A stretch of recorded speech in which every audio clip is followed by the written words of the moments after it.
Dernière nouvelle, départ d'incendie au petit matin dans l'église où s'étaient réfugiés une partie des hommes, des femmes et des enfants qui n'ont pu se loger parce que l'État ne paie plus. Ils sont à présent devant l'église, on leur propose un car pour aller ailleurs. Ils ne veulent pas pour le moment être déplacés. C'est cela, Florent Bonnard ? Voilà, tout à fait, Jean-Jacques. La nuit a été très courte pour toutes ces familles, puisqu'aux alentours de 4 heures du matin, un départ de feu à l'intérieur de l'église des Minimes, ici en plein cœur de Clermont-Ferrand, sur la place de Jaude, a obligé toutes ces familles à terminer la nuit à l'extérieur, dans le froid, à même le sol, sous des barnums ouverts aux 4 vents et sous des couvertures très légères. Il s'agit de 200 personnes, soit demandeurs d'asile, en situation irrégulière ou sans domicile fixe, dont une centaine d'enfants pour la plupart scolarisés dans des écoles de Clermont-Ferrand et qui vont devoir faire leur rentrée scolaire comme tous les petits enfants français dans 1h30 à 8h30 environ.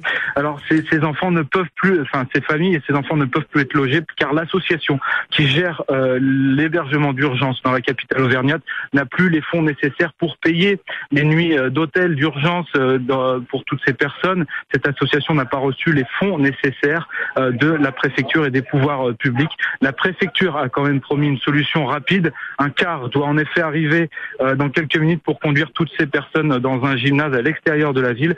Mais les associations ne sont évidemment pas contentes. Les associations qui aident ces personnes espèrent une solution plus pérenne et un relogement pour ces familles dans des appartements ou dans des hôtels de la ville de Clermont-Ferrand. Merci Florent Bonnard. Nous sommes avec Marie-Luce Pouchard, membre du bureau de la section locale de la Ligue des droits de l'homme de Clermont-Ferrand. Marie-Luce Pouchard, bonjour.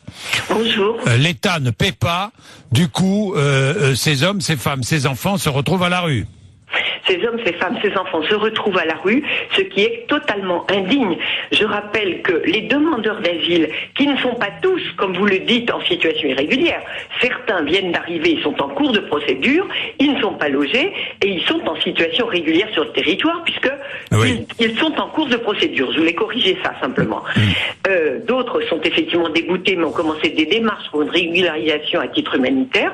Ils doivent être logés. De toute façon, l'hébergement d'urgence doit être inconditionnel. Parce que ce sont des hommes et des femmes et des enfants. Et la France a signé la Convention internationale des droits de l'enfant. Un toit est un droit. Oui. Je veux dire, les êtres humains ne peuvent pas être laissés, alors qu'on est dans une société riche tout de même, même en temps de crise, eh bien, nous devons faire preuve de solidarité. Alors, les conditions dans lesquelles ces familles ont passé la nuit, c'est absolument, mais atterrant, je vais dire, dans une ville comme Clermont-Ferrand. Les enfants, moi j'y étais encore à 2 heures du matin, ne dormaient pas, ça pleurait, ça criait. Essayer de dormir tant bien que mal grâce au matelas que la Croix-Rouge avait apporté. Toutes les associations se sont mobilisées autour d'eux, mais nous demandons que l'État assume ses responsabilités. Ce n'est pas du fait de l'association ANEF qu'il y a problème, c'est du fait de la défaillance des services de l'État à Clermont-Ferrand.